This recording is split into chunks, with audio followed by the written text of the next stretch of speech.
o'clock, so I'd ask councillors, I'd ask staff to correct the clock on the wall, and I'd ask,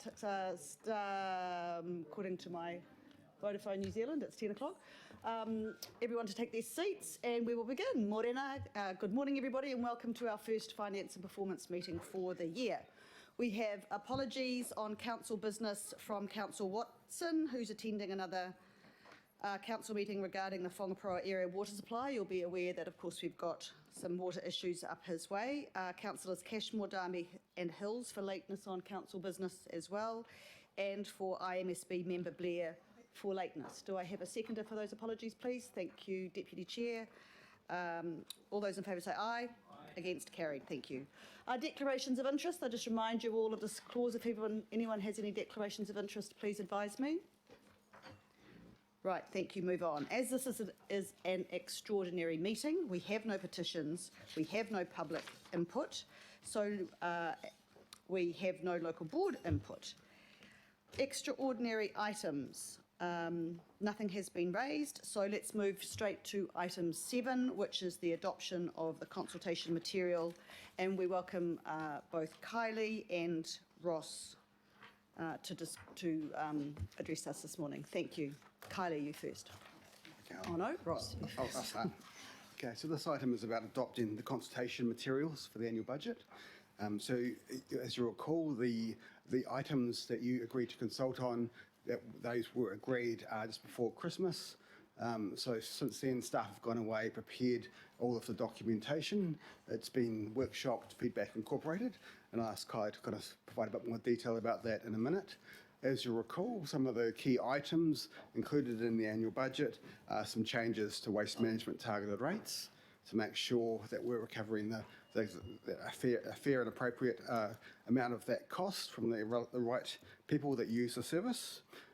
There's changes to the septic pump out targeted rate, so that's continuing that service for the Waitaku Rangers local board, discontinuing it for the other two local boards, and making sure again that the costs there are met by the people that receive the services. There's also changes to how we charge for swimming pool inspections to make sure that we keep swimming pools safe from kids to prevent drownings. People already pay for that through a user charge, and the proposal is to switch how it's paid for through to a targeted rate. Also some changes to fees and charges, largely restructuring how those fees are charged, so it's provides more certainty for customers up front to know what they will pay, so when they pay deposits it's closer to the final charge are likely to occur, and a few adjustments in new fees, things like the scooter licensing deposit fee and an international visitor charge for the Botanic Gardens. So those are the items that have been discussed, agreed, workshopped, and today is really just about approving the documentation that goes alongside them. So I'll ask Kylie just to talk a bit about the documentation and the process there. Thanks, Ross. So like Ross said, last week we workshopped the consultation document and supporting information, and you requested some changes, which has been reflected in the table of changes of about 2.5 pages that was added to the addendum agenda yesterday, along with the updated consultation material. The notable topics that were edited were 2 changes to the responding to our climate emergency, 3 changes to waste management targeted rates in the consultation document, and a further 4 within the supporting information, and 1 change to how we charge for pool fence inspections. Also, could you note that the summary of the Te Puna Maunga draft operational plan was added into the supporting information following the adoption of the authority adopting this on Monday this week. So happy to answer any questions of any of the consultation material. Right, we're open for questions. Councillor Walker. Just for clarity, Madam Chair, I raised a few very minor changes. I'm assuming they've been incorporated. I haven't had a chance to look at the... My understanding, Councillor, is all the changes that you've requested have been incorporated. Wonderful, that's great. The other question I've got is just around the consultation itself, particularly as it goes to the CCO review that's happening at the same time. When is the appropriate time for me to raise questions around that? Ross? It's the third item on the agenda. Item Yeah. 9 talks about the consultation. So we're just process. doing the material at the moment. Okay, thank you. Thanks. Councillor Fletcher. Thank you, Madam Chair. We had the benefit of the workshop last week, which I was grateful for, and I raised then the concern that I've got with the consultation material on the Te Puna Manga Authority, the level of detail that might be required. There is a judicial review underway. The Integrated Management Plan is a relatively high-level document, so we are relying extensively on the consultation that we are going to undertake to agree to whatever range of activities. To that end, I would like to know how many trees are going to be felled, particularly oak trees, or I'd like a breakdown to be included in this operational plan, because as we know, we have an integrated management plan. From that, the Te Puna Manga Authority work through their own operational plan, and it is that plan that we're going up for consultation for at the moment. So I wonder whether we could have we know in advance that there are going to be matters that are controversial, and it's, as I discussed with some of the councillors last week who were present here for the workshop, we would like to feel that the consultation has covered those matters that the public would have an interest in. And I don't want to be in the position of this time next year saying, oh, well, you know, it was unanimously agreed, we all agreed to this operational plan, this is what it entails, and we've funded it accordingly. I just wonder whether there is a better level of specificity for what is actually contained with regards to those individual manga, because for different communities there will be different responses. I do not want to see us in the situation of seeing another judicial review next year where people said, well, we didn't know. And then the council officers coming back and saying, oh, well, there was this consultation process. To what degree, when we were undertaking that consultation process, did we give them that information last year? I don't know. And that's going to be for the court to determine. But I want to know today, and I believe I have a responsibility as a decision maker sitting around this council table, I want more detailed information on the operational plan to be included in this consultation in order for it to have integrity and in order for it to satisfy what I believe is the intention of genuine consultation. Right, who's going to answer that?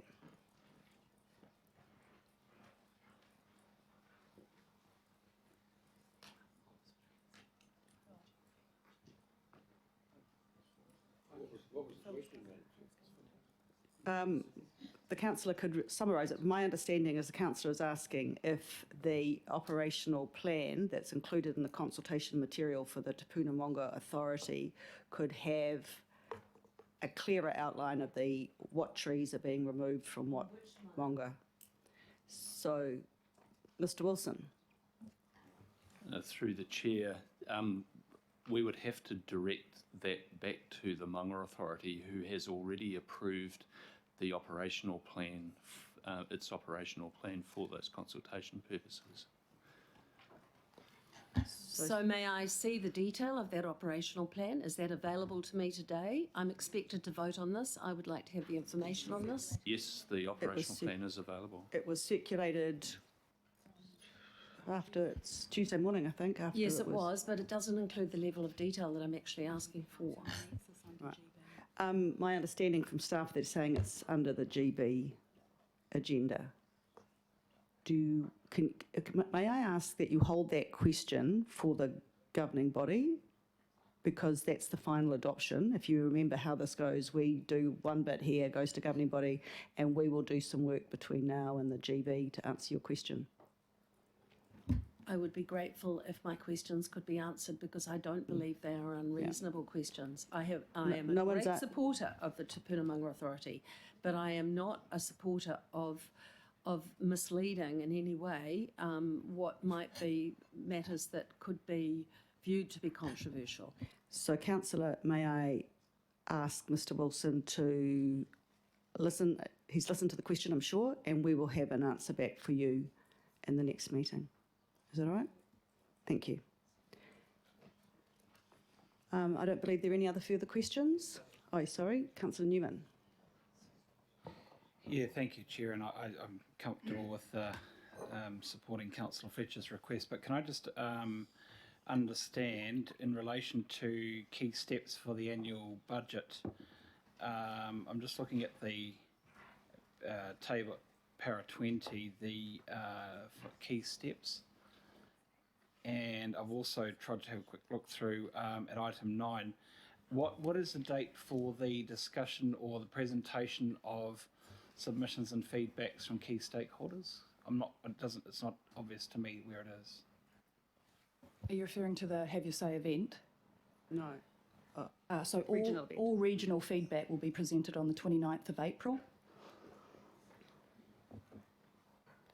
So on the first part of the day, the Tupuna Maunga will come in and you'll jointly hear the Tupuna Maunga feedback, and then it'll just go into finance and performance where you'll hear all of the regional feedback, including the regional stakeholders' feedback.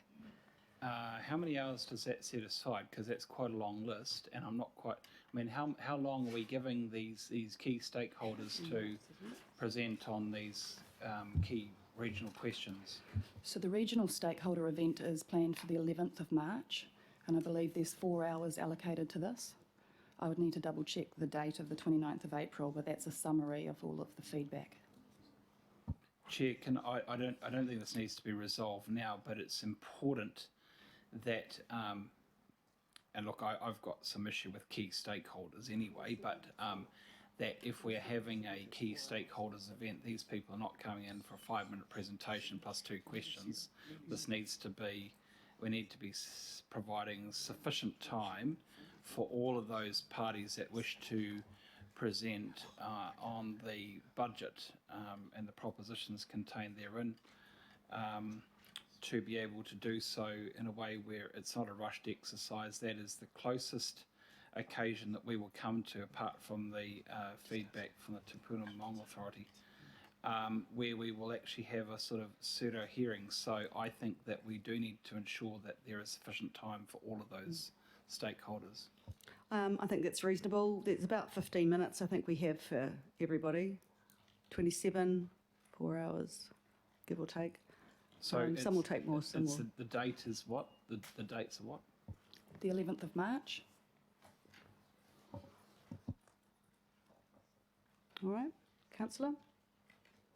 And the one other comment, I guess, is that are we going to, are these key stakeholders, are we foreshadowing with them the opportunity for them to provide information and submission documents which will be circulated to councillors in advance of that? We can request, but we can't enforce. Yes. All right, Councillor, we can do it actually, more or less. Any other, no further questions, so I'll offer comments. Any comments? Right, then I will then move. Item 7, do I have a seconder? Deputy Chair, all those favour say aye. Aye. Against? No. Noted, 1 against, Councillor Fletcher. Item 8, amendments to the revenue and financing policy which reflect the changes. And Ross, back to you, please.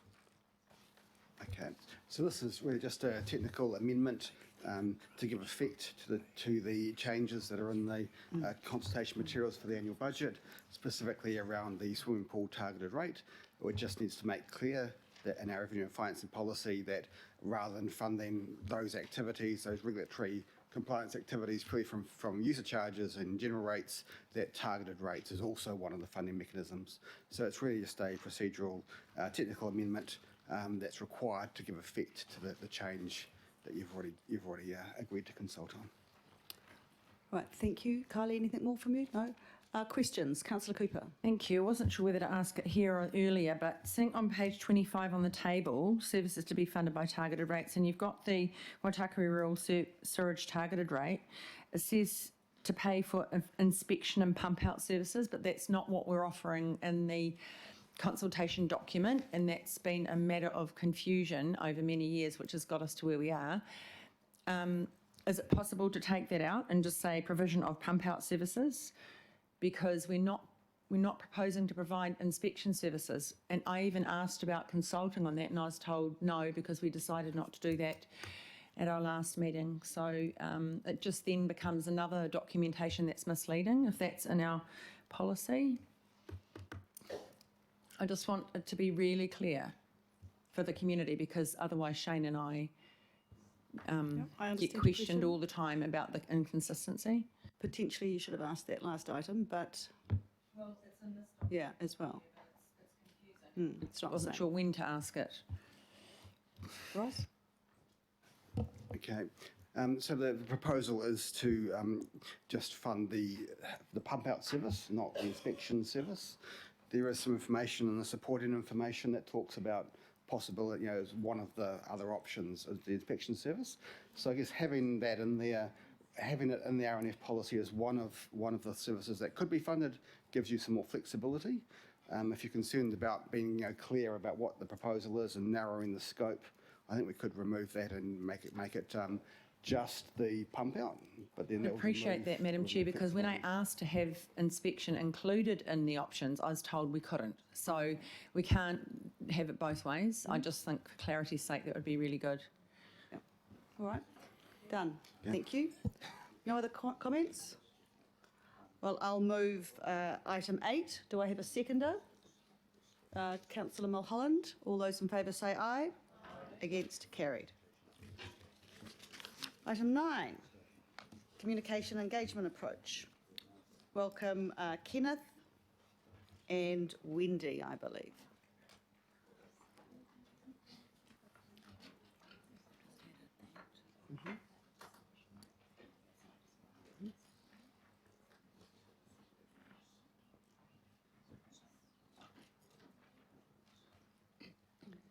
So who's going to lead off? Thanks, Ken. Tauwha, Kenneth Elapatia here. I've just returned from holiday, but my team here, who are well briefed on what we'll go through, are ready to answer any questions. I'm also across the material as well. We have Emma Quattro from Comms, Wendy Phillip again from the engagement team, and Warren Marshall as well from the Citizen Engagement Insights team to assist with answering questions. Any questions for this team? Councillor Walker. Back to my earlier question, Madam Chair, I'm assuming that the consultation and engaging also embraces the CCO review. Given that situation, and picking up on the issue that Councillor Newman raised around stakeholders, and particularly regional stakeholders, and given that the CCO review is regional by nature, how do we get on if a number of people have identified as wanting to speak to us in person, and it's more than the time allowed? I'm mindful, just by way of background, that there are any number of organisations that I'm familiar with that I could list out that I think will want to engage and will want to engage with us in person. So how do we get on there?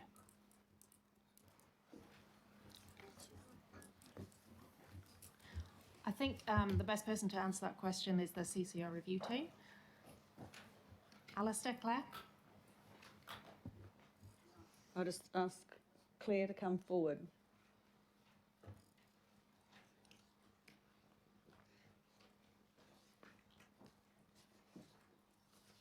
Thanks, Warren. Thank you. Through the chair, we aren't holding a regional stakeholder event with the independent panel. We are holding 4 drop-in events which are being promoted, and the panel, we are sending out a letter to regional stakeholders inviting them to provide written submissions to the panel.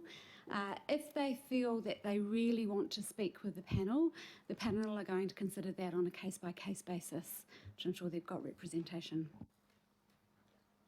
Just Thank you. further to that, this decision to not have effectively an opportunity for people unless they've obviously requested it, and no doubt there are some hurdles to go through in terms of substantiating that.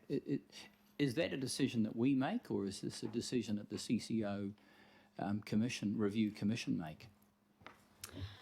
Through the channel, it is the independent panel's decision. They are holding for events for stakeholders and people to attend should they wish to drop in and talk to them directly. So it's not that they're not holding one event, they're holding 4 separate events. And how is that information being communicated? Is that being communicated by us as part of our consultation and engagement, and we're promoting it through our Auckland and whatever channels we can? Emma? Through the chair, yeah, we are using our Auckland. We are piggybacking on the information that's going out as part of the consultation for the annual budget. We're using social media channels. So and there's a dedicated page as well set up on the Auckland Council website, which we will be publicising as well and sending out that link where we can. Okay. And just we will also be including that information in the letters that we are sending out. Okay, and in terms of consultation and engagement, one of the stakeholders are effectively councillors. What opportunity is there for councillors to present to the CCO, Council Controlled Organisation Review Commission? So through the chair, we have a governing body workshop with the panel on the 17th. We are providing progress reports to the CCO Oversight Committee, and at that governing body workshop, the panel will be indicating that if there are councillors that wish to speak to them directly, they're happy to do that. I have actually already set up a couple of meetings with particular councillors and the panel, so that opportunity is there as well. And the other question I've got, again, goes to an issue that Councillor Newman raised about regional stakeholders. How are we identifying stakeholders, particularly stakeholders for the CCO review? Are we assisting that? And I'm asking that question because the Commission itself may be less familiar, because they're only coming to things rather recently, as to who those individuals and groups might be. Councillor, remember you would have got an email asking any regional stakeholders, all right? And to date, I don't think we have had any councillors who have responded, but that email is in your inbox, so feel free to respond. Sure, I'm aware of that. I'm just asking this publicly because obviously this gives an opportunity for the people of Auckland to understand what's happening. So through the chair, the CCOs have been asked to provide a list of some of their key customers and stakeholders. We have gone back through some of our previous material, and we know who are the interested parties with regard to CCOs, and we have also asked councillors, as per the email that the chair mentioned, to provide us with their contact list. I think Councillor Watson brought up at the workshop too. Councillor Sayers. Thank you, Madam Chair. I was just seeking clarification around the CCO review and the opportunity for councillors to participate, so that question's been addressed. Thank you. Any other questions? Any other comment? Sorry, Councillor Walker, another one? I have a rather general question. I don't need an answer to it now, but my experience as a councillor over some terms now is that the amount of engagement that is occurring, particularly the opportunity for people to engage directly with councillors, is reducing each year. Do we monitor our engagement over time? Ken? Through the chair, yes, we do. And I'm happy to come back to you after this meeting to take you through those numbers. We keep a note of the number of people who attend Have You Say events, the number of submissions made, the channels through which those submissions are made. That data is kept and it allows us to better build on the knowledge that we gain every year to provide a more fit-for-purpose engagement approach that suits our communities. So yes, that data is available and helps to inform the approach that we develop each year. Thank you. Just checking, no more comments? Right, just reminding you there's a slight amendment. Your Worship, apologies. We missed you out of listening to the public, but you're in there now under B number 1. So I will move those resolutions. Do I have a seconder?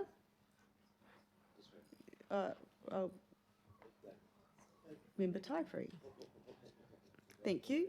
All those in favour say aye. Thank you.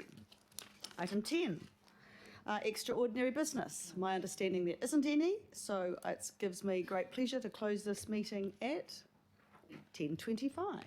We'll have a 5-minute break and then, oh no, sorry. Sorry, Madam Chair, just for information of councillors, we have advertised the GB for 11:30, thinking this may have taken a bit longer. Having advertised that, we don't have the flexibility to change that, so we're going to have to reconvene for the governing body to discuss and consider accepting the recommendations of this committee starting at 11:30. Thank you for that. Well, we'll have a large 5-minute break. Thank you.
insights into the views and circumstances of others, strength to seek what we believe in, humility to accept the combined decisions of others, patience, good humour at all times, tolerance and courtesy while working in the best interests of our community. Councillors, if I could just begin today, not formally on the agenda, but the acknowledgement of the passing of the Right Honourable Mike Moore, former Prime Minister of New Zealand, albeit for 59 days, but a man that had a considerable impact on New Zealand and an Aucklander.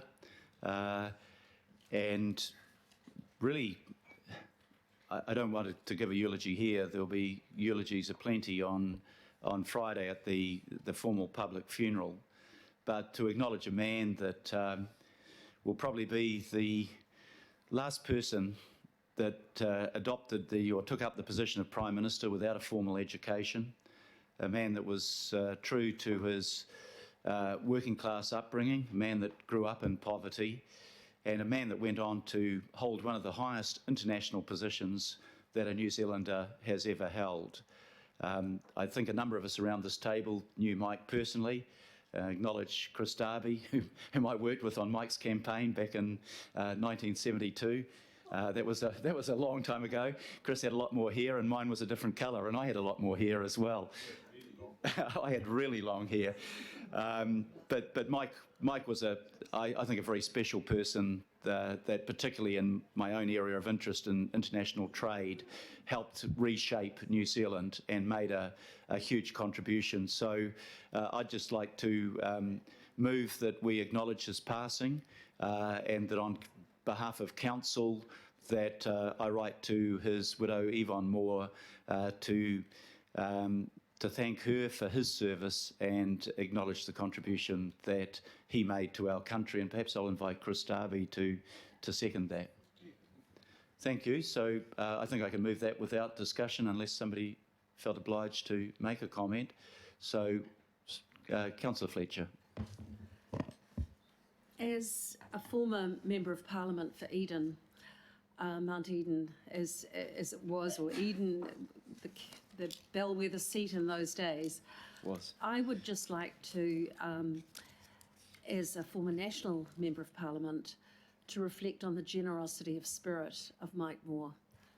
He was an extraordinary man, and I think it's highly appropriate that you have acknowledged him today for the contribution to New Zealand. But I would really like people to realise he was a passionate, while he came from Northland, he was passionate about Auckland too, and I drew on his wisdom on many occasions, and can I say he always responded in a completely non-partisan way, and it was a pleasure to know him. So thank you for giving us this opportunity to acknowledge him today.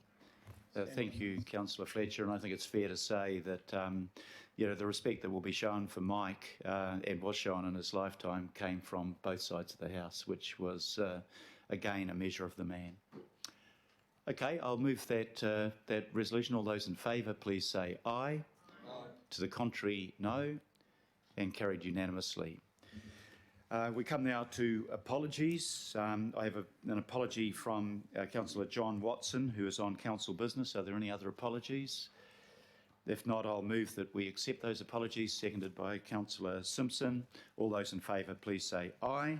To the contrary, no. Carried. Thirdly, declaration of interest. Is there any member of the governing body with an interest they need to declare that's relevant to today's proceedings? If not, there are no petitions. Public input. There were 4 requests for public input, all to do with the trees on Owaraka, and after advice, they were declined under section Standing Order 7.7.4b, as there's a separate consultation process attached to this matter through the annual budget process, and that will be a discussion that we'll have into the next item to go through what that process is. But I think that it's important that we observe our standing orders and follow them, and those requests were declined.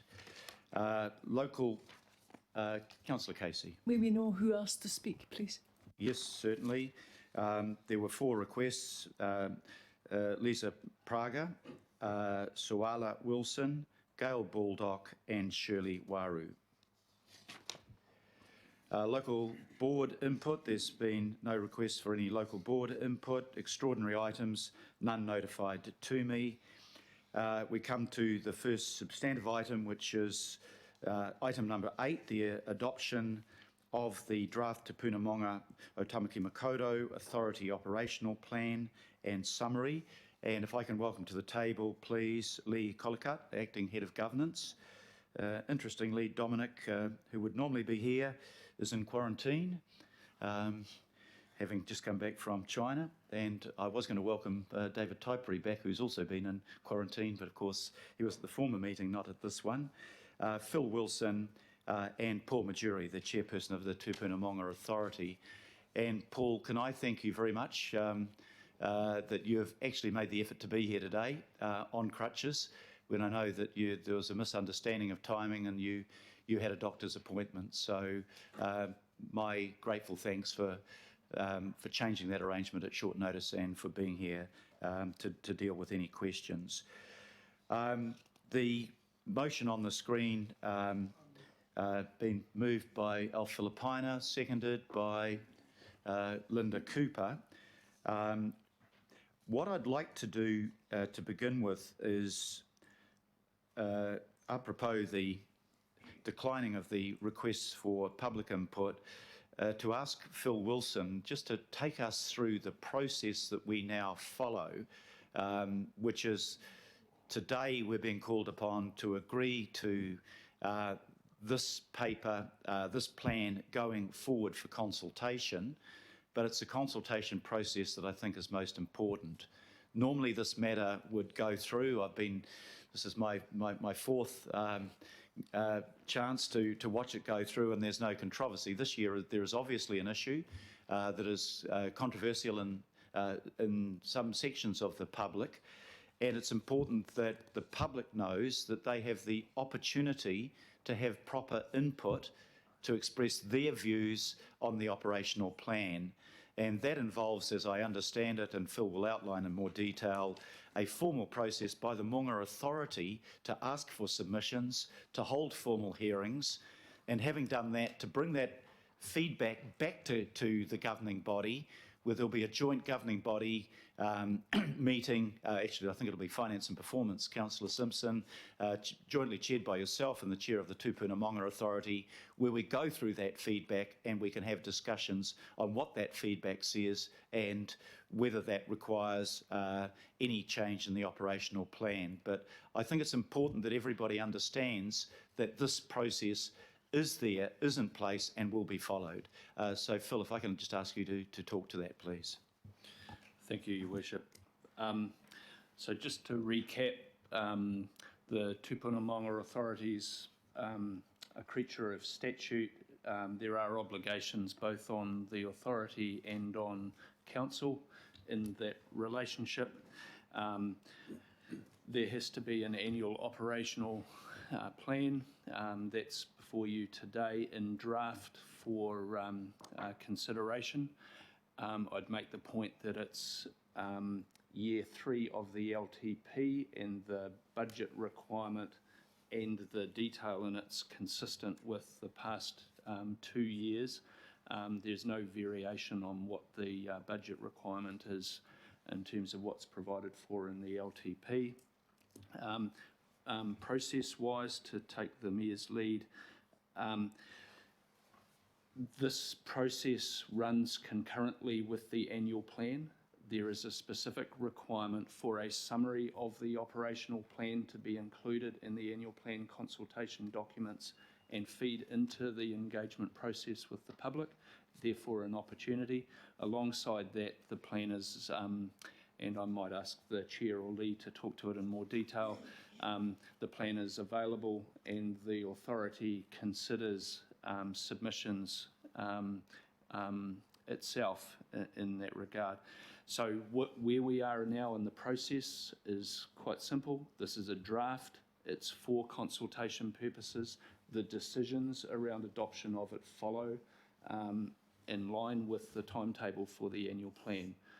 And therefore, there's an opportunity to consider and decide on any changes to the plan. The draft was adopted by the authority on Monday afternoon at its meeting.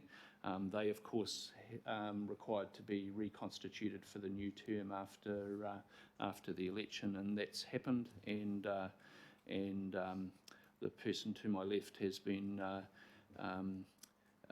reinstated as chair of the authority, and the membership is now in place.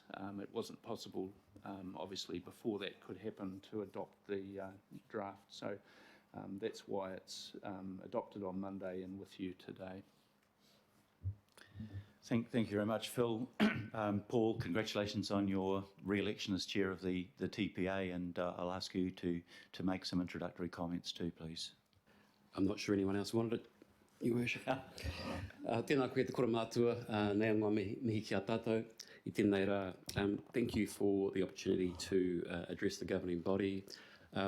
As those members who were here last week will be aware, at Finance and Performance there was also a discussion around process and the operational plan. I'm mindful that the comment was made that it's important to, at that meeting, it's important to be cognizant of the context for the Tupuna Maunga Authority and indeed the core of what it's about, and that is the Tupuna Maunga, those iconic taonga that speak directly and powerfully to the identity of Tāmaki Makaurau Auckland. So without wanting to chart the last 10 years of my life wearing that particular hat, some key elements of that. In 2012, the 13 iwi hapu of Ngā Mana Whenua Tāmaki Makaurau and the Crown agreed the deed of settlement, and in 2014 the collective legislation was enacted. Following the legislation, the transfer of the 14 tupuna maunga, being the Crown-owned parts of the maunga, were transferred to the collective's legal entity, the Tupuna Taonga Trust, and also the establishment occurred of the Tupuna Maunga Authority, the co-governance entity comprising equal membership from Auckland Council and Ngā Mana Whenua o Tāmaki Makaurau. In terms of the amount of land that is represented by the return there of those 14 maunga, the rough approximate number, if you like, is about 215 hectares, 215 hectares, and the comment's been made, and understandably so, that in the regional context that could be considered like a postage stamp in terms of what it represents. I'm sure members around this table know the number better than me, but I think the region's aerial extent is about 490,000 hectares, so it just gives you some context for the small amount of land that we're talking about here, but not understating, of course, its spiritual, cultural and physical importance. And so, as the Mayor has touched on, since the establishment of the authority and working within the fiscal envelope of the LTPs that we've been working to, each year we have undertaken the respective statutory process, both for the Tupuna Maunga Authority working alongside Auckland Council. And important to note, as Phil has touched on, the Tupuna Maunga Authority is a separate statutory authority, independent of Auckland Council. So it's not a subsidiary or a council-controlled entity. It has its own mana and its own existence. And so in terms of me being here today, it's to talk to the mahi of the authority. We're not here to justify ourselves or explain ourselves, but work collaboratively and constructively with Auckland Council as we have been over the years that we've been in existence. Turning then to the process, and as Phil confirmed, the authority has approved the draft plan, and that's the matter before Council for its part today. And so, the authority having done that, that matter is now completed, and it's now the case for Auckland Council to make its decision today. As to the consultation process, the process we've followed year in, year out is, as has been discussed, we have a formal submission process and hearings. And so every year we've held hearings, and those are included members of the public, friends of Maungawhau, for example, following the experience of Takarunga Mount Victoria. We had folk over in Devonport turning up for submissions to give their views on some of the pedestrianisation projects. So we've had a good and wide-ranging participation by the public. In addition to that formal process, we hold, as we have every year, a number of Maunga by Maunga events. Love You Maunga is an example. That's not the only one. Where, in terms of where we've been over the many years, of which Maungari is the most recent example, we'll have with our management team, public information tents and answering questions. So that's in addition to that formal process. And has also been discussed, following the submission process, the authority for its part considers what it's received by way of have your say and formally considers those matters. And that's what council does in itself as well. And then, as required by our legislation, we're to meet with and jointly approve with Auckland Council the outcome of that process. So the merits are going to be considered through the engagement process, consultation process, and once we receive that feedback, we make the decision, and that's what we've done every year to date, and that's what we're going to do this year. So we're looking forward to that. Now is not the time to be talking merits insofar as the plan. As I say, the authority for its part's done its job. I'm looking forward now for council to do its part. As to matter of detail, which I won't go into in any great extent, I understand there's been some commentary in terms of the draft plan that it includes some TBCs. That's not surprising or not unusual in terms of the matters that are covered by that. In terms of fiscal considerations, I'm pretty sure that the relevant TBCs there are in relation to Maungaweka North Head. And the context of that is Maungaweka only came across in terms of administration by the authority last year. Previous to that, it was the Department of Conservation. The Auckland Council management team did a great job of discussions with the department in terms of that transfer. There were agreements reached over funding envelopes that were agreed between the Crown and Council. And the team have been, since transfer, been working on asset reviews, tunnels, for example, and gun emplacement works to try and cost the amounts of OPEX, especially, that's going to be required for that. So those are TBCs that reflect that significantly.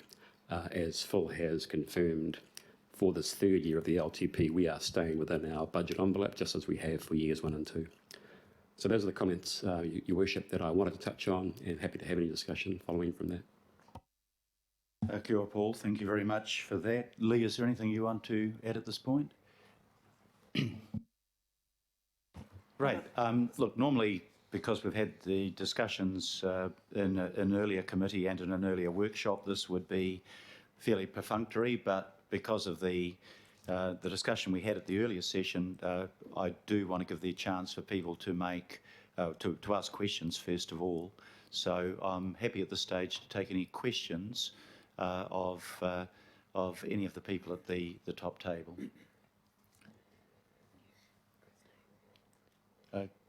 Councillor Fletcher.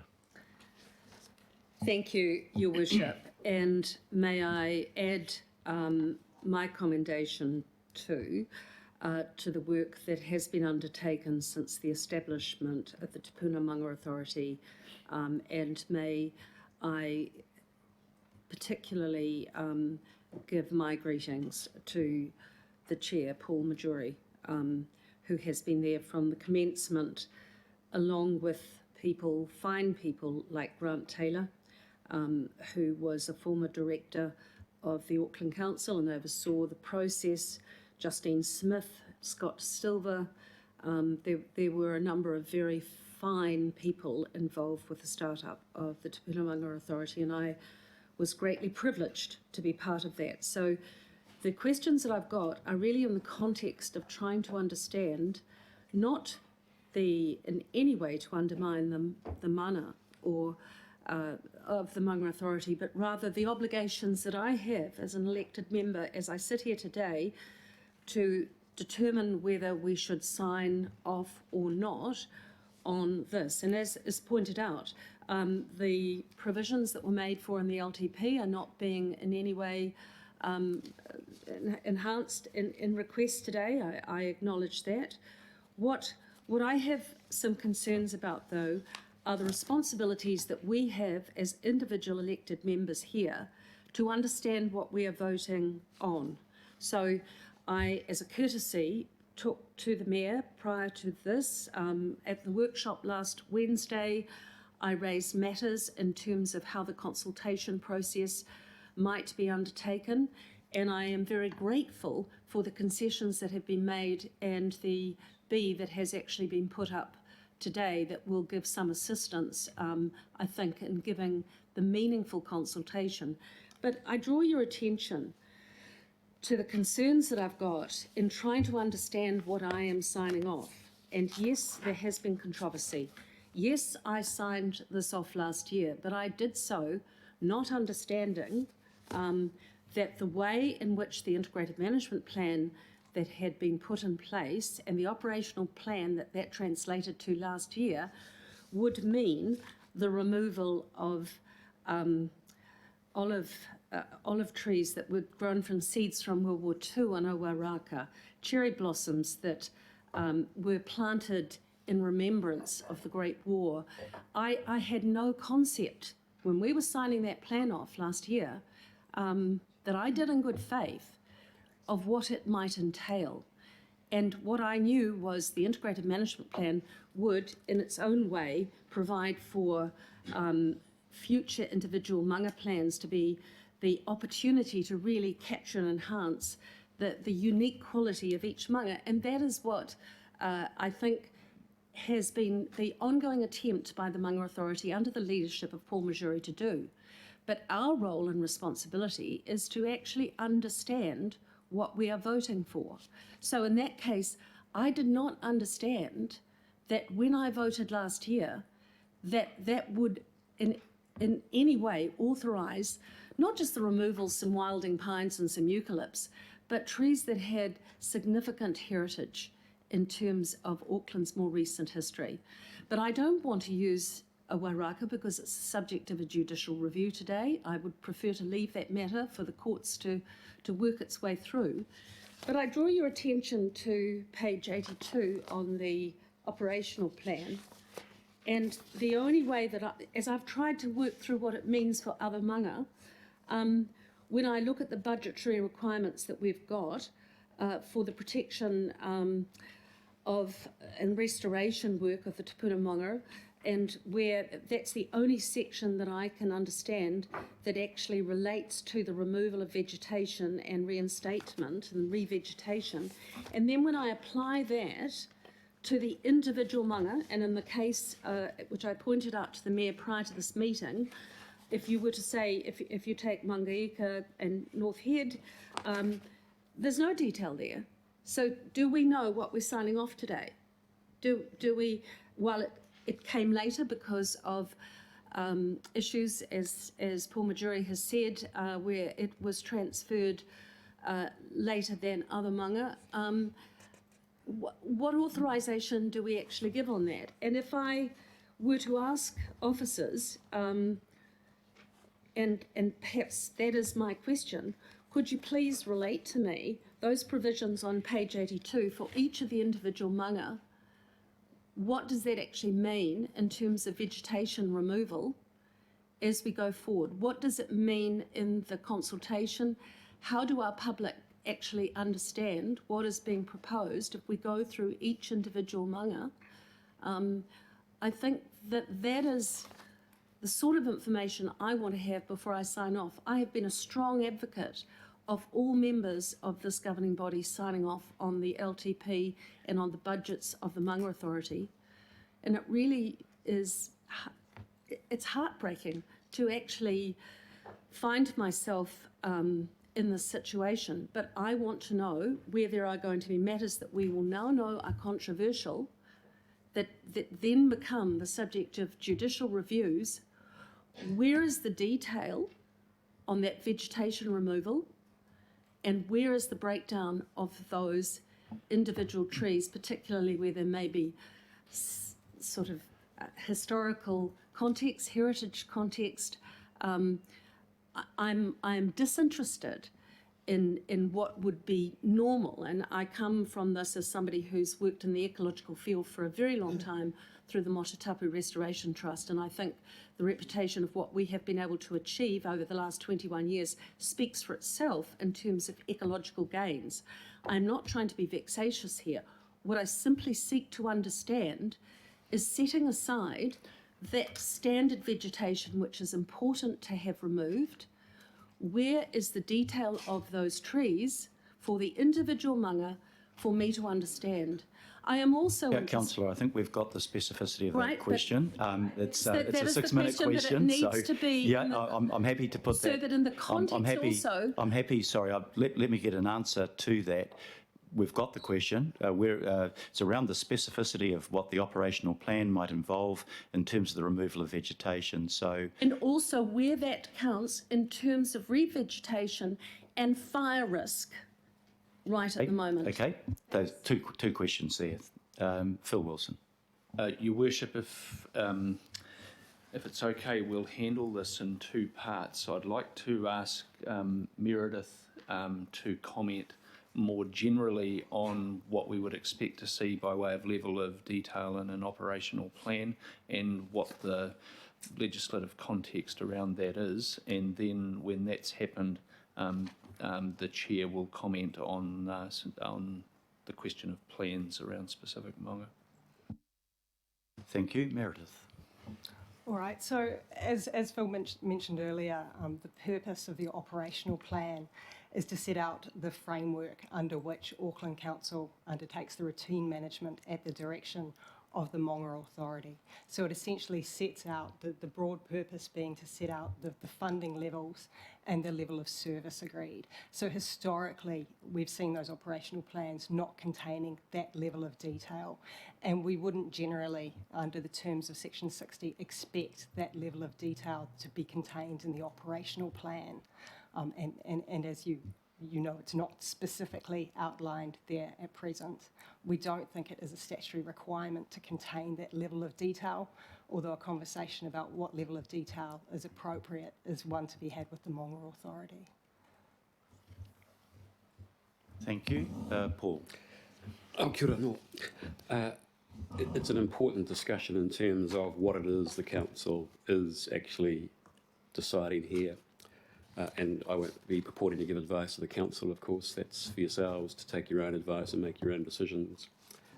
But again, context is important. The authority is not asking, and nor does the legislation provide for this, for Council to decide in approving the draft operational plan to go out for public engagement, whether it's approving a specific project by the Maunga Authority. That is not what this is about. The statutory authority to undertake that work and the decisions rests with the authority, just as for matters within the purview of Council, that is for Council to make its decisions.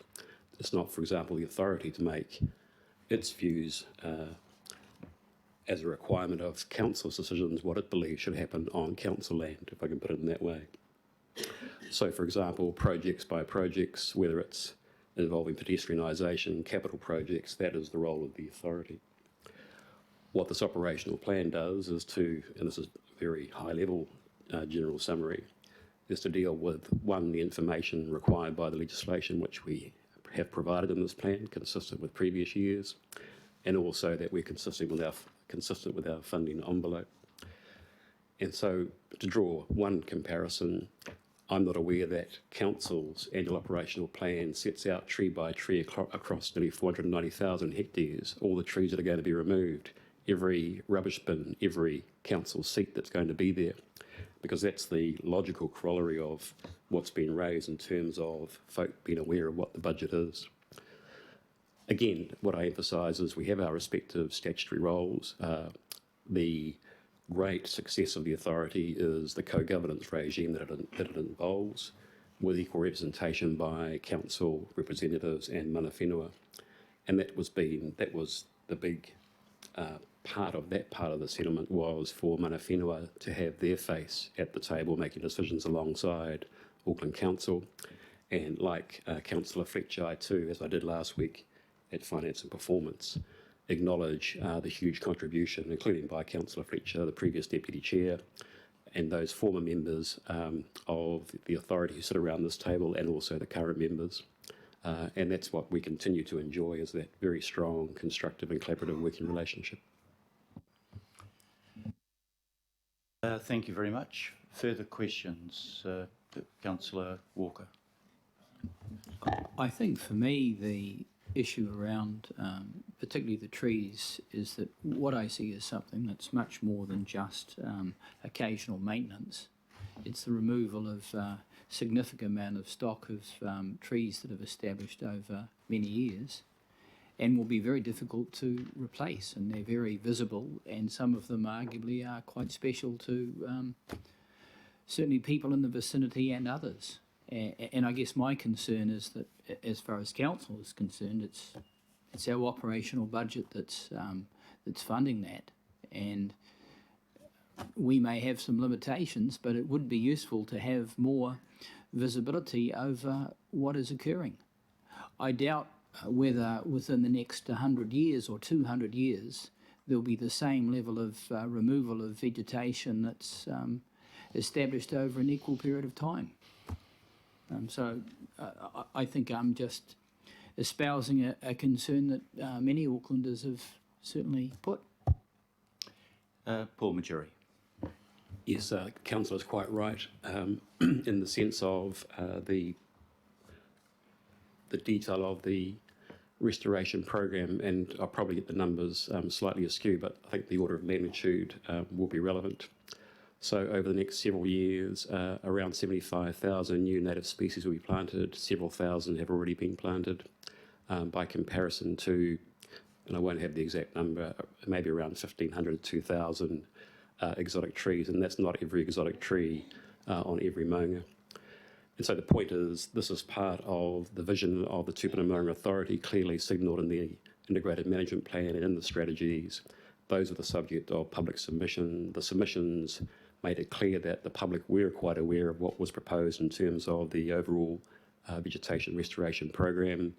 And the vision the authority has is a very long-term one, that in terms of the restoration of the mauri of these significant and iconic spiritual and cultural places, we're going to have the re-emergence of indigenous forest species, in terms of purity forests, the return of important taonga species, the vision, and hopefully more than that in terms of the reality, the bringing back of kiwi to maunga kia and other native species, maunga by maunga. Thank you. Councillor Simpson. Thank you, Your Worship. I have three quick questions, two for you, Paul, and one for you, Phil. First to Paul, have you ever changed, in your experience, has the Te Puna Maunga Authority ever changed its operational plan as a result of consultation? I can't give an answer on that part because I just don't know. I haven't sat down with the documents, but what I can say is for both the Integrated Management Plan and also for the strategies, changes were made. I only know that because that's been the subject of consideration in terms of the material covered in the judicial review proceeding, which I obviously won't be talking about, but just noting that that certainly has come out, that in terms of the submission process, that changes have been made. But we're very happy to come back and confirm the position in relation to the operational plan. Yeah, maybe I was thinking, I know my own maunga better, Ohini Rao, so maybe, track maintenance or, stuff like that. I wasn't actually using trees. All right. My second question, if B goes ahead, and I do support B, is will someone from the Te Puna Maunga Authority attend something in every area that has a maunga? For example, I'm interested in, obviously, from my community's perspective, Ohini Rao, Mount Hobson is in my ward. We'll have a consultation around that. Does that mean that someone will be there to support what will happen, the consultation material as it directly relates to that maunga? Not interested in, well, I am interested, but for my community, that's important to them. Is that how you read that, B? I've never seen B before. Your chance to read it while I move on to Mr. Wilson then. If Councillor, if you, and obviously trying to be constructive and helpful, well, if you're asking me as an individual member of the authority to give a substantive response to commit members of the management team, of which we have 8, On the hoof, I just can't do that. What I would reiterate is what I said to you last week, is that we have our own statutory process that we're going to run. We're also going to have additional events on the maunga. And as I also confirmed, and acknowledging the point that if folk attend council key events where the maunga are going to come up, with all the logistics in terms of being covered eye, some notice, and the fact that our staff often have to work in the weekends and the evenings because of their commitment to the kaupapa for these tupuna maunga, we're more than happy to do that. But I can't on the hoof say that we're going to do whatever B means. Just think about that. And I will have one final question to you, Phil. Phil Wilson. If the governing body or finance, I'm not sure exactly which, doesn't like the operational plan as a result of feedback from the community, can we direct the Te Puna Monga Authority to change it? In a word, no. The legislation requires agreement between the two parties. It is not as the chair alluded to, the nature of the relationship is not one where the council can direct the authority.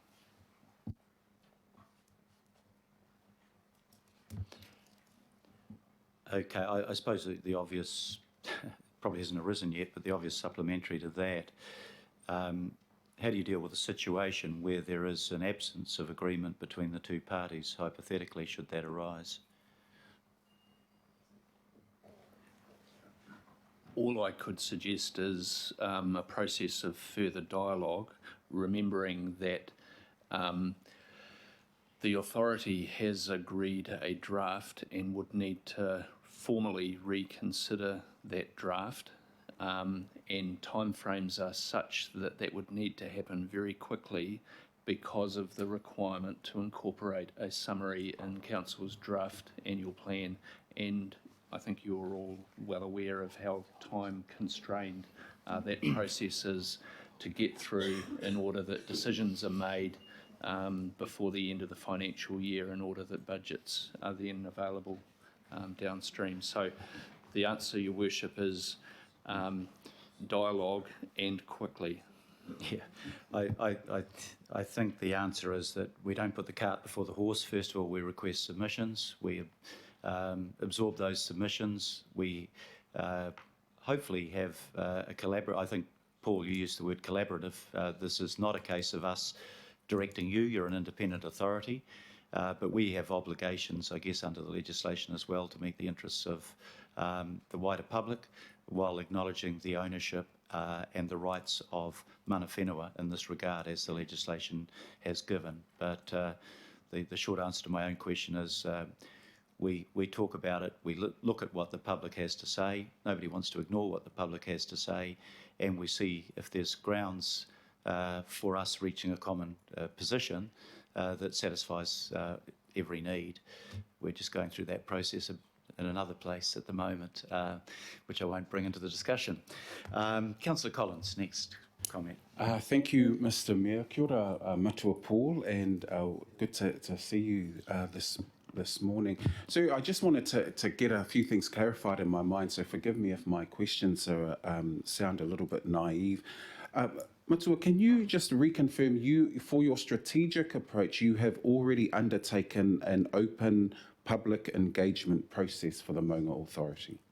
That's correct. We had wide range of submissions, in-person hearings in consideration, and changes were made to those documents as a result of those processes.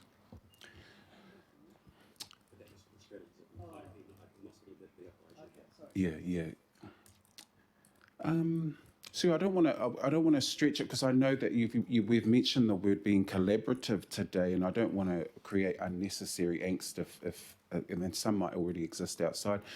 But with your permission, Mr. Mayor, can I ask the chair of the authority, does it feel like this is a possible erosion of the independence and statutory function of the authority to now have the consideration to go to public consultation on on the plan that we are about to, or may not be about to, adopt?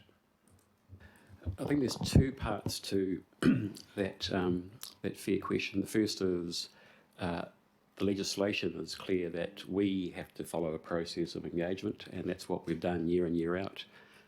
Also, the council has to undertake its process as well, and that's in parallel and also requires that joint agreement, as Phil Wilson has spoken to. So that was always part of the legal framework and landscape for us. And in terms of the fair comment about cart before the horse, there's a merits-based process that we're all about to go to in terms of receiving feedback and considering those in an open mind and on a fair and rational basis. Quite where this goes, we'll see. All I would emphasise, and this is the second part, is that, and as I said before, it's very important for council to take its advice at that part of the process following the public feedback as to exactly what its mandate is in terms of the decision. And for what it's worth, from my point of view, its mandate is not to effectively try and make decisions on operational matters for the authority. Its purview is the matters that it's entrusted with its own legislation. Those involve fiscal matters, and we've been through a legal process with the LTP. We are staying within the funding envelope, so that's been addressed. And then there's the operational matters in terms of are the various requirements for the legislative process being fulfilled. And it's important, and I say this with respect, of course, that we each respect and maintain our respective processes and roles that we have.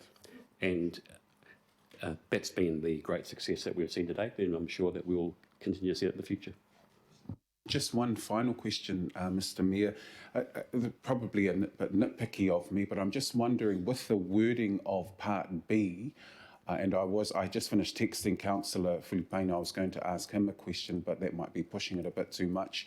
There's a part of it, my eyes aren't the best, engagement events most likely to be attended by members of the public who are interested in or affected by the draft operational plan. I just wonder if there's a level of redundancy to that portion of the recommendation because we're wanting it to go to public consultation, or do we want semi-levels of specificity as to who will be in attendance? I'm not sure who that question is for. Maybe I can address it first of all. I'm not happy with the current form of words that are being used there. I think what we're really asking in the first part of the recommendation B is to be advised of the process that the Te Puna Authority will be following, so we know where to direct people that ask questions that are appropriate for the TPA to answer, TMA to answer, not ourselves. And the second part really is just a discussion I've had with Paul. Understand the logistic limitations when you've got a small staff, but if there are going to be meetings that we know are going to be attended by members of the public in much higher numbers than usual, we don't want to be answering on behalf of the Tupuna Maunga Authority. It would be preferable for it to answer on behalf of itself. And I'm not, we've got 34 events, and I'm not in any way thinking that it's reasonable to ask the Tupuna Maunga Authority to attend all of those, but there may be one or two that are particularly relevant that would be good to have somebody of authority from the TMA there to answer directly, so we're not purporting to speak on their behalf, which we have no right to. Okay, so I've asked the Chief Executive to draft something along those lines. That might be, I think, a better resolution to move. I'll get that on the screen shortly.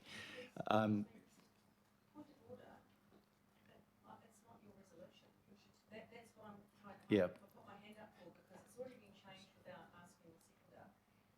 Yeah.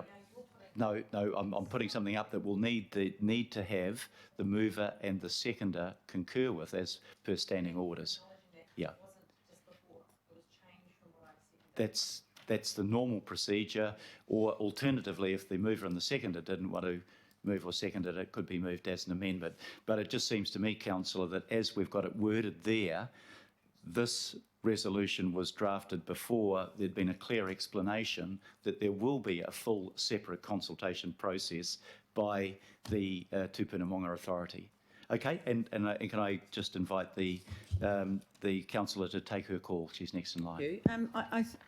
My uncomfortable with this is that everybody pays their rates to go towards Te Puna Maunga Authority. So if you're just restricting it to the people that might be affected, everyone's affected because it's about the plan, but it's also about the rate. So for me, this is, and we talk about question and answer sessions. For most time, have your say as you go along, the information is there and people have their say. There's not usually a backward and forward debate at have your says. It's about hearing people.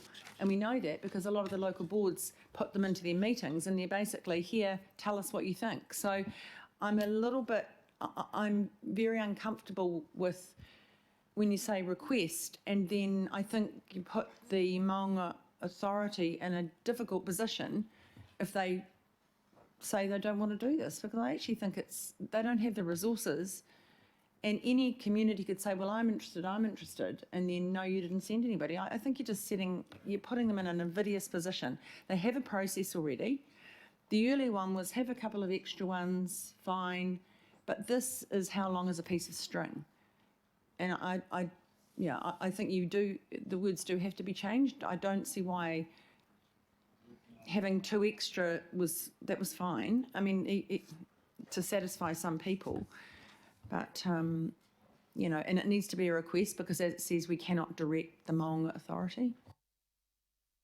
Yeah, I did, at the risk of repeating myself in my response to Councillor Collins, and I noticed the chair of the Te Puna Maunga Authority indicating support for the rewording of it to be more appropriate, and the more appropriate wording is we've just had an explanation that there are planned events that they are running where people can be heard before a formal hearing and make submissions. So the recommendation, in my view, and that of the Chief Executive, is that we need to alter that wording. And secondly, just to acknowledge we're not demanding, we don't have the power to demand the Te Puna Maunga Authority to do anything, but to indicate there may be some key meetings where it is better to have the authority speak for itself than somebody else pretending to speak for it. I'll test the waters with that recommendation, starting with yourself and Councillor Filipaina, if you're happier with the rewording of it. But meanwhile, I'll just go back to questions, and we've actually really merged into comments as well. Councillor Bartley. Thank you, Mr. Chair. Kia ora matua Paul, and my question is for Phil. Bearing in mind that the Te Puna Maunga Authority is a separate statutory entity from Auckland Council, are there any examples where we've requested a separate entity that's independent of us to turn up to our meetings? Not that I recall. One more question, please, Mr. Chair. Do you think that having these B and the other B is an example of a collaborative working relationship or being collaborative in spirit? With respect, I don't think that's a question I can answer. No, I was just making a point. I won't be supporting either of those two. Thank you, Mr. Chair. Right, Councillor Bartley. Sorry, Councillor Darby. Got my lees mixed up. For a way forward together here. I'm a former member of the Te Puna Maunga Authority, and just by way of background, I'm very aware of the desire of that governance group to be inclusive. Every decision was by consensus, and nothing proceeded without consensus. So I'm mindful of not usurping the authority, and I think there's risk in the words here, Mayor. And I'm just wondering if we can be as generous as to suggest the words request be struck out, and it be note the Te Puna Maunga or Tāmaki Makaurau Authority is undertaking a detailed consultation program, as we were just told, and just full stop after that. Let's be generous. And we've listened. We've heard that they are undertaking that. That's their promise, not just to us, but the people of Auckland. And let's just note that, put a full stop after acknowledging it and leave it there and not be at risk of usurping this recently created authority. I think it's culturally also, there is significance in this, and we need to be very careful and respectful. So my request is we just note what the chair of the authority has reminded us of and acknowledge and be grateful for that. Put a full stop after noting it.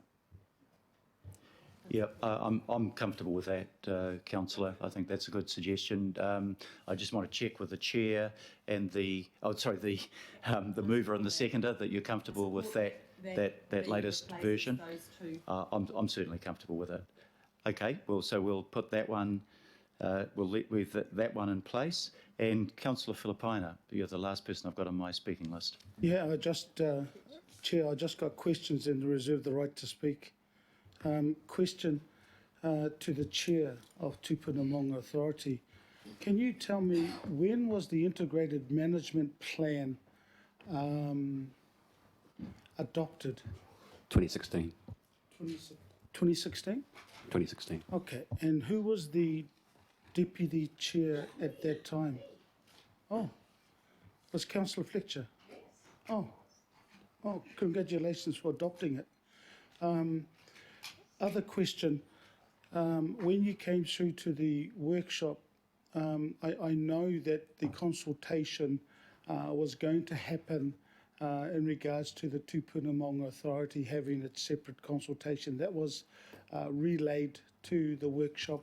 Can I confirm that? Yes. Okay. Chair, I do reserve my right to speak, and in regards to B, I also definitely agree with that, and not the second part. Thank you. Thank you, councillor.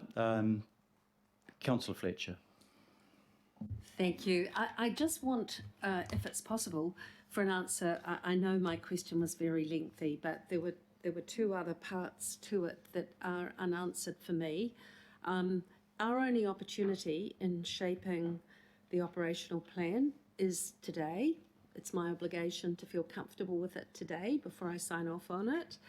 The questions that I posed around fire risk, and I was sort of cut off before I got into the detail about the ecological restoration program, around whether or not mature trees play any useful part in nurturing a lot of those fantastic plantings that are going to come through of Indigenous plantings.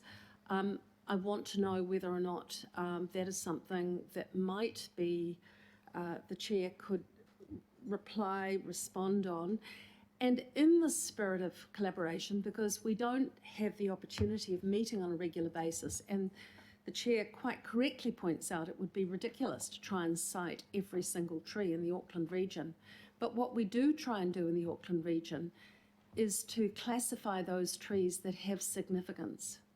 And is there, in the spirit of collaboration, the opportunity for us working together to identify if there is any ecological value in having any mature tree? Is there a possibility of a way that we might work together in identifying those trees, which will probably be very few in number, that are ones that are sensitive for historical reasons? So I just would like, if the chair wouldn't mind, to respond to that. Is that appropriate, Your Worship? Happy for you to respond. On the, just make sure I've got my inside voice, on the fire risk, that, as Councillor Fletcher will recall from her time with the authority, a very important matter in terms of public safety, and especially for adjoining property owners for each of the maunga. And the management team are very aware of that and work very proactively on that. And if for no better reason than over the last 6 months, when we think about the fires that occurred at Maungarai, Maunga Fo from fireworks, despite all the controls and warnings in place, and the examples of arson that have occurred at, for example, Mangere. The team works very proactively every summer period with FENZ, Fire and Emergency New Zealand.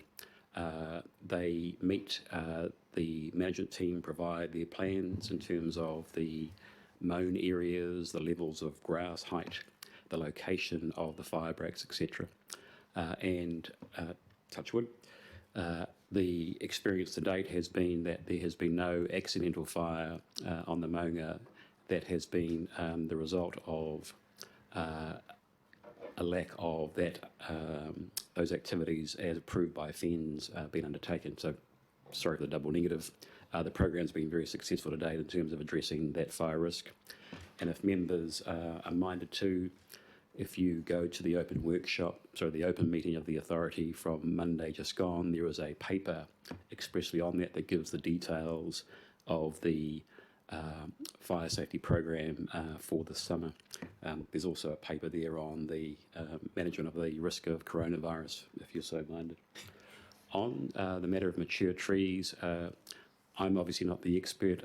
Some of the general comments I would make are, and again, this is as an acknowledgement of the huge respect that authority members have for the management team in terms of the level of care and expertise that they bring to bear.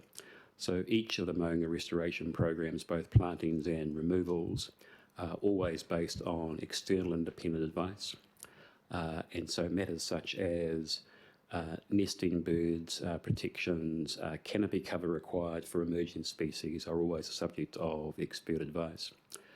As I alluded to before, it's not the policy, despite some comments to the contrary in the public, that there's somehow a policy by the authority to remove every exotic tree on the Maunga. And so to date, on the 4 previous examples, each of those Maunga have remaining on them a number of exotic trees. And the councillor makes a good point, because on some of those Maunga, and Maunga Day is an example, there are scheduled trees that have been recognised through the council's process. There are also classified pest species through the council's pest management strategy. And so all those important public information tools and recognitions of the status of trees are relevant in the management team's approach. And so the management team does not seek to remove and has not sought to remove any scheduled tree or tree that has acknowledged in terms of a formal statutory document where those trees have that recognition. And I'm not saying that in the sense that we would never consider the protection of other trees that have significance. And an example of that occurred on Mangere Mountain when there was the public engagement process. But what I want to emphasise is that, as you would expect, especially from those members of the authority and mana whenua generally, we are very conscious of our intergenerational responsibility as kaitiaki. And so the mauri of those maunga are very, very dear to our heart. And so the vision that goes with that which was promoted in the IMP is very much around that care and restoration for the long-term health and benefit for these tupuna maunga.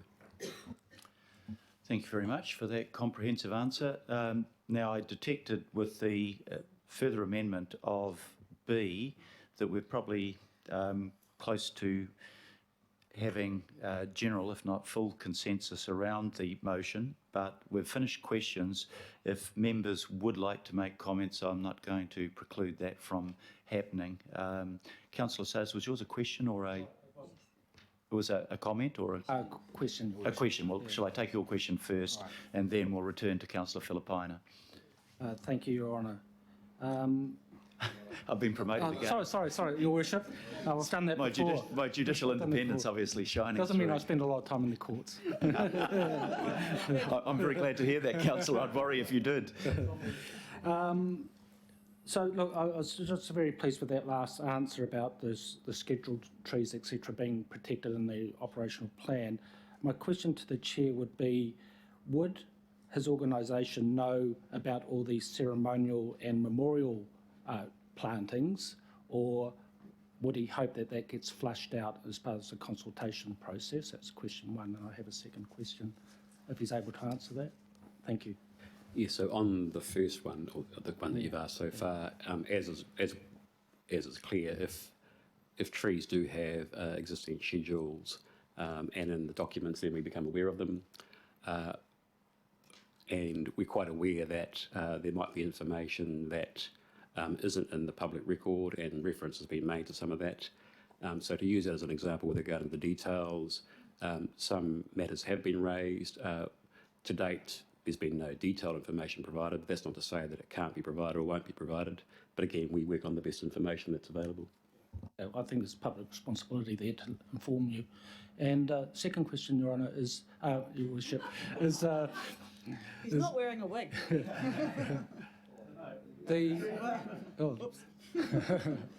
Is around the implementation of the operational plan. As it is progressed, is the Chair able to comment if obviously we've got this consultation process that will be engaged in by the authority, but when the rubber hits the road and it's being implemented and there may be questions or input or concerns from the general public, how do they engage with the organisation in terms of giving feedback in that arena? Do you have contact points? Do you have further consultation process? Just like to understand how that works. Thank you.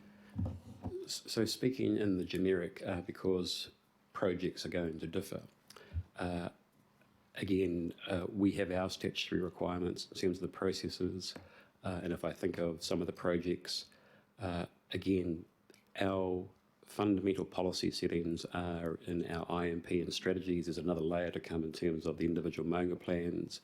Those policy settings inform our work programs, and if we're involved in statutory approvals, historic places RMA, then we'll follow the statutory requirements of that. And as we're talking about now with the annual operational plan, each of the experience we've had in year by year is that the submissions process has raised a manifold number of things, that run the whole gamut of operation on the maunga.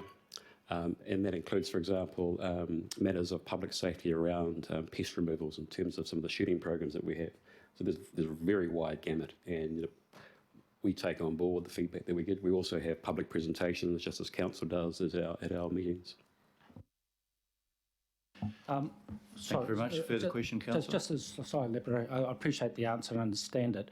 But if an individual needs to contact your organisation, you have that ability in terms of a call lines or secretarial support. Yes, and we do get a lot of feedback and questions, and the team with their resources answers those as best they can.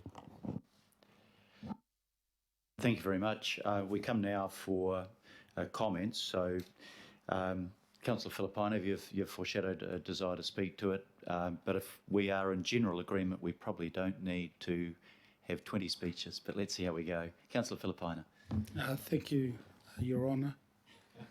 Tēnā rā koutou, tēnā koe te rangatire pō, ngā mihi ki a koe mo tō kōrero aroha. Just wanted to acknowledge the table, but also the chair. Your Worship, in regards to this, I want to acknowledge the staff firstly of the Tupuna Maunga. At the workshop, and even today, it's been mentioned that over the last 3 years, since the LTP, that there's been no request for budget, an increase in it. The work is continuing. As you read the agenda, it's also, as they indicated in the agenda, that there's only operational and staff in regards to the only change. So I want to acknowledge rangatira to our Mato. Can you just pass that on, please, because I think it's important that staff of the Tupuna Maunga Authority have been working, especially in the time that the councillors who are on there and the local board members and mana whenua, the work that they've continued to do. So please pass that on. Will do. And Your Worship, for me, I look forward to the consultation. I want to acknowledge the comments that have been made by all councillors around this table, and especially with Councillor Darby in regards to the noting of the detailed consultation program, because we were advised last week and we always knew that there was going to be a separate consultation period that the Tupuna Maunga Authority were going to undertake. So having that there spells it out clear to our community. I look forward to that particular consultation because I would love to front some of the community who are hiding behind social media and passing sometimes abusive comments on members of the Tupuna Maunga Authority. I wish they would front me at one of the consultation events that the Tupuna Maunga are having, because I think it's about time that they get fronted face to face in regards to comments over social media. So, Your Worship, I look forward to not only the consultation that Auckland Council is going to do, but also that where the Tupuna Maunga Authority are doing as well. Thank you. Thank you, Councillor. Councillor Collins. Yeah, thanks, Chair. Mr. Mayor, I wanted for a moment, I accept Councillor Darby trying to find a way forward, and I appreciate that, Councillor, because this has been my struggle. We had an answer from the Chair of the Maunga Authority, I beg your pardon, from an officer of staff to Councillor Bartley saying he couldn't think of another situation where this has been exemplified, what we're going through today. And so I sit very uncomfortable with the discussions that's been had leading us into this situation. So to that degree, I accept that Councillor Darby's words to find a way forward. They're giving me some sense of comfort, Councillor, but I'm still struggling internally because there's still a part of me that thinks this is expedience-type politics to satisfy those who Councillor Filipaina may have been referring to on social media and are not prepared to speak to us, and words that have been used over time that are most untoward. I will vote in favour of this, but I just wanted to express my discomfort at how we got here.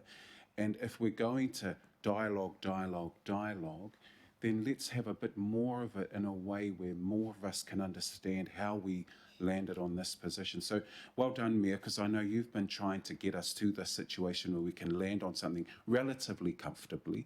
And so I commend you for trying to bring the parties in the dialogue together. But there is still a level of discomfort that I have in my person today in some of the discussions that's been had here, but I'm satisfied that this is a relatively reasonable place to land. Thanks, Mr. Mayor. Thank you, Councillor, and thanks to councillors keeping their comments brief. For Councillor Hills. Thank you. Obviously, want to support the operational plan. I think a lot of the work that is happening on our maunga is very exciting, and we don't seem to celebrate or talk about the fantastic work that is happening enough or much at all. The changes, say on Takarunga, there was some pretty feisty meetings and conversations, but honestly more people are using that maunga than ever before. There are people up there of all abilities and everything on top of the tihi without the cars, and yes, it is super easy for those who can't walk up to get the code, and it's all been going really well. I do want to just echo something that Ngāti Blair from Ngāti Whātua Ōrākei said as he did the opening mihi at the Sustainability Awards last year when this was started bubbling up. He said that he said, we are tired. So iwi are tired. They're tired of the same arguments. They're tired of having to prove themselves more than anyone else.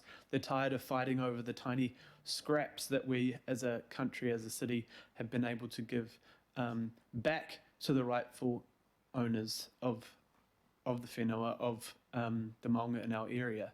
So I have some concerns with, there are valid concerns by people, and I don't think everyone is, I'm not accusing everyone of racism, but some of the comments and stuff on social media, some of the discussion that happened at that meeting on the maunga, some of the stuff in the media is absolutely racist and absolutely terrible and absolutely sad that the rangatahi, especially in our community, have to listen to that.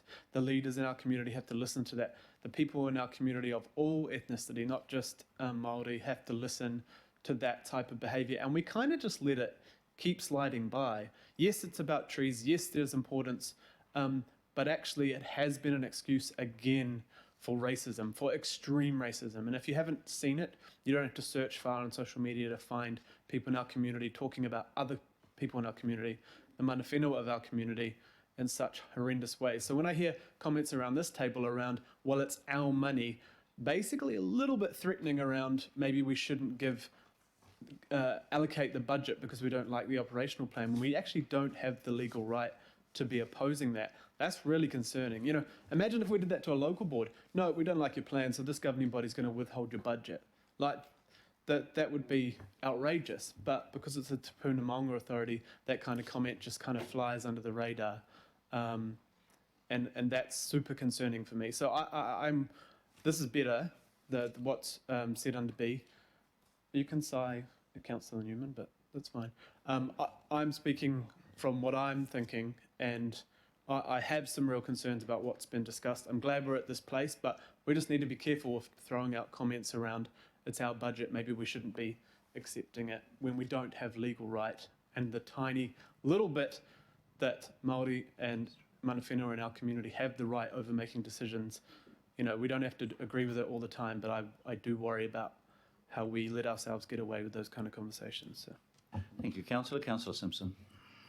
Thank you, Your Worship. Like Councillor Collins, I have an element of concern or worry, but they're probably very different. I suppose for me, you know, the comments I'm hearing that, you know, every tree on Ohenirau is going to be removed and they're going to be replanted all at once and they're going to be replanted.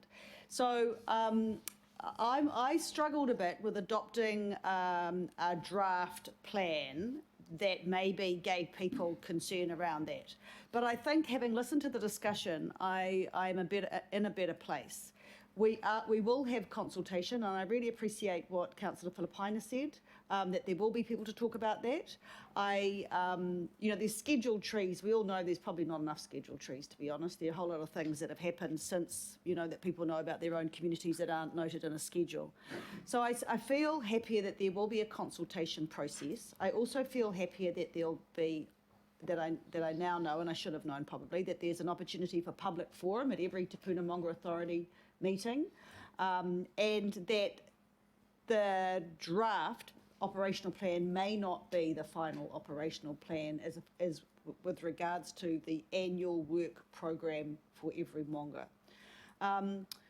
As a councillor for a ward that does have a Maunga, everyone feels ownership, even though that ownership, you know, is definitely iwi, but everyone feels that it's part of that backyard. They want to have a say, and I feel much happier knowing that they will be able to have their say.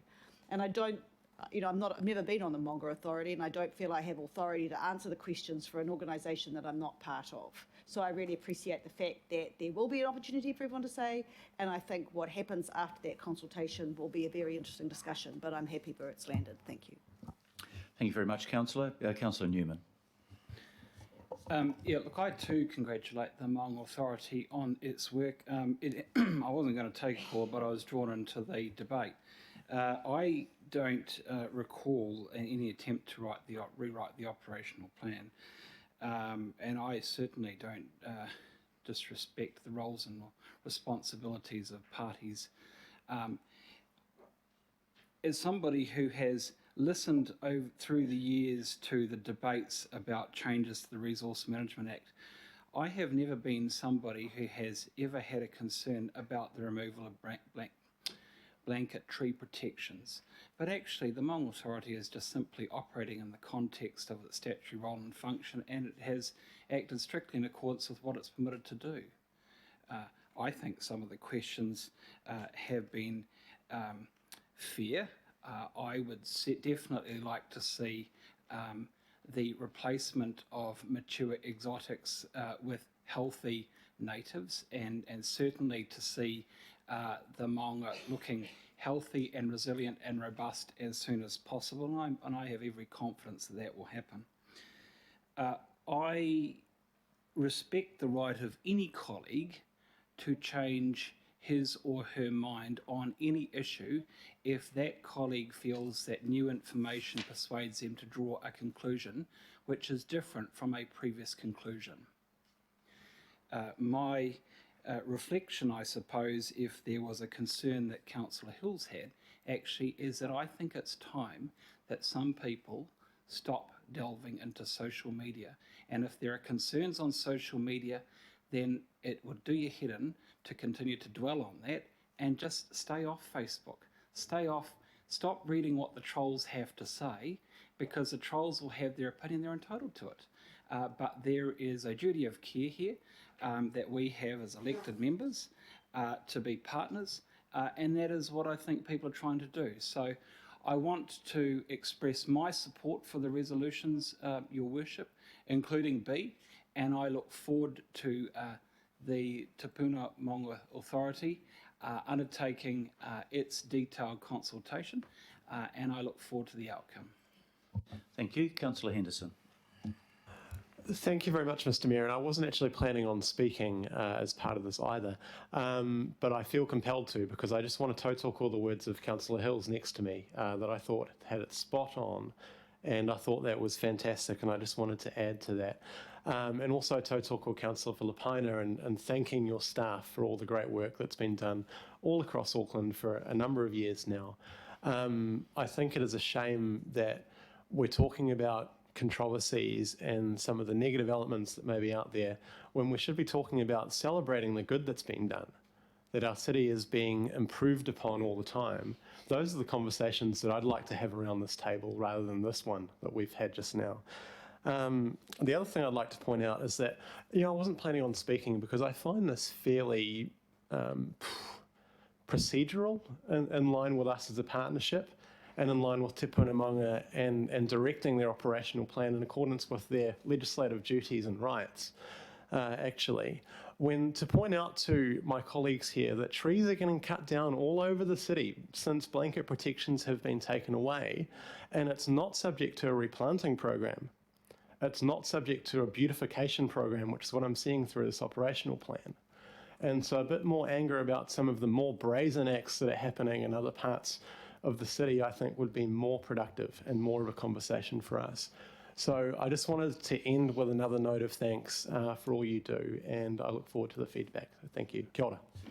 Thank you, Councillor. Councillor Filipaina, do you need to say anything in reply? No. Can I just thank everybody that's spoken? I think what's been really useful out of this debate is that for any listening member of the public, they have a clear perception now that there is a clear process for consultation. And we're obliged to do that on just about everything. And so we should. There'll be people out there with different opinions from our own. Sometimes they are poorly motivated, as Councillor Hills pointed out, but it would be unfair to suggest that everybody that was opposed to the cutting down of exotic trees was motivated by that reason.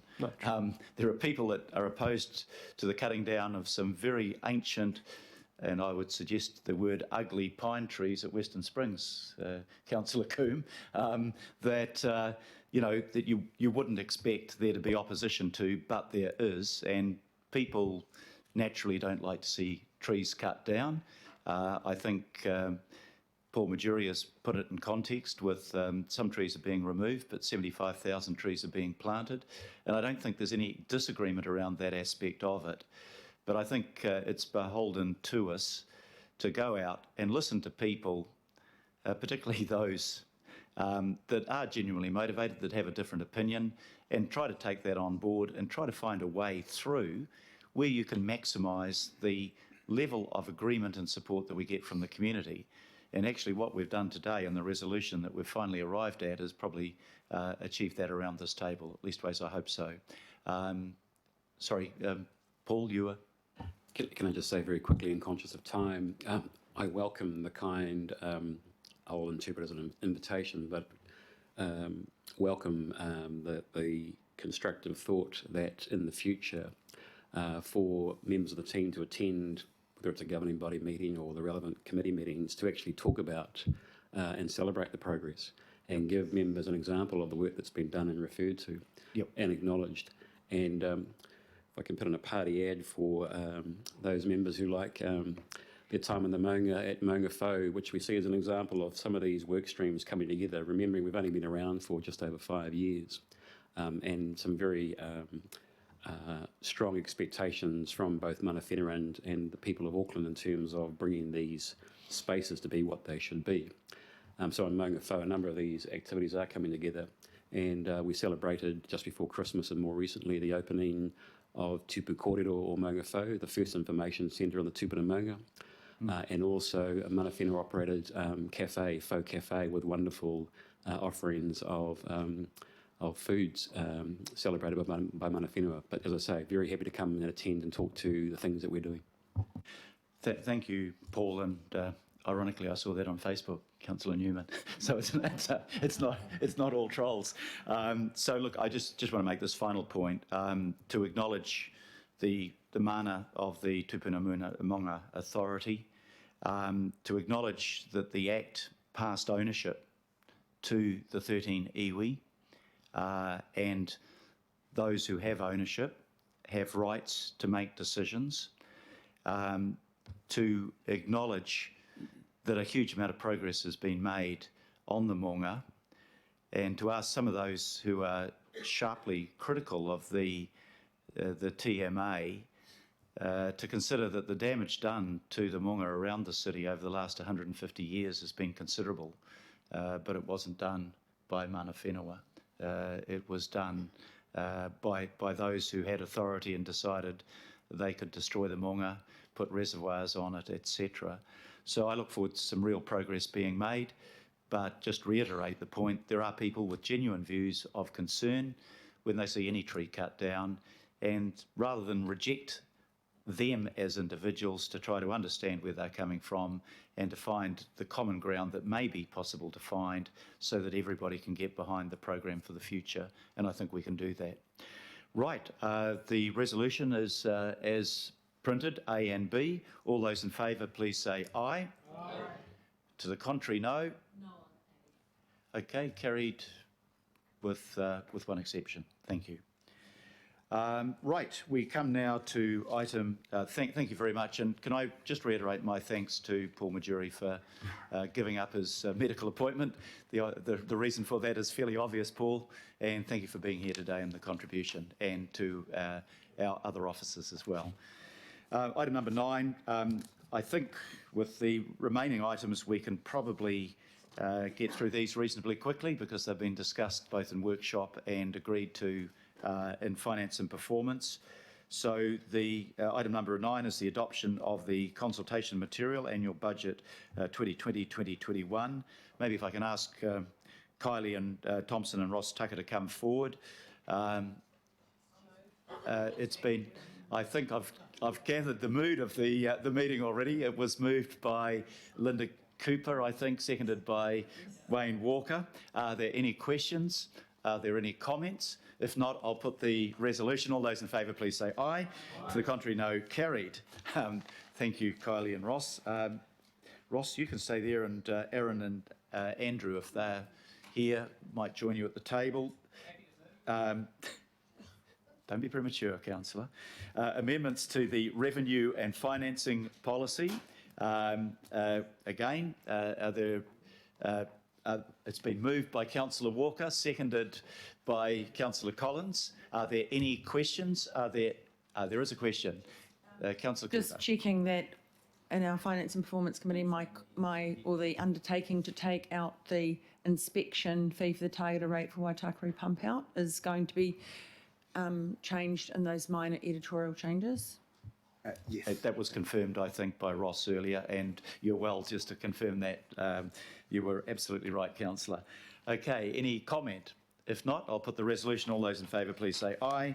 To the contrary, no. Carried. Item number 11 is the annual budget, communication and engagement approach. I'm looking for somebody to move that. Councillor Henderson, seconded Councillor Mulholland. Are there any questions? Councillor Henderson. Sorry, I've just got a comment. If we're moving on. Okay. Great. Are there any questions? No. Are there any comments? Councillor Henderson. Thank you. I just wanted to really briefly thank staff for working really hard on this over summer. I think it's really important that we say thank you, and yeah, there was a lot of work that's gone into all of this, and just wanted to acknowledge that and acknowledge the chair of FMP as well. Thank you very much, and I join in that acknowledgement, both of staff members and the chair and the deputy chair of the Finance and Performance Committee. I think we've had a fairly smooth flow of the papers before us in the last couple of days. If there's no further comment, I'll put the resolution. All those in favour, please say aye. To the contrary, no. Carried. And there is no extraordinary business, so I declare the meeting closed and thank members of the governing body for attending and staff for their support.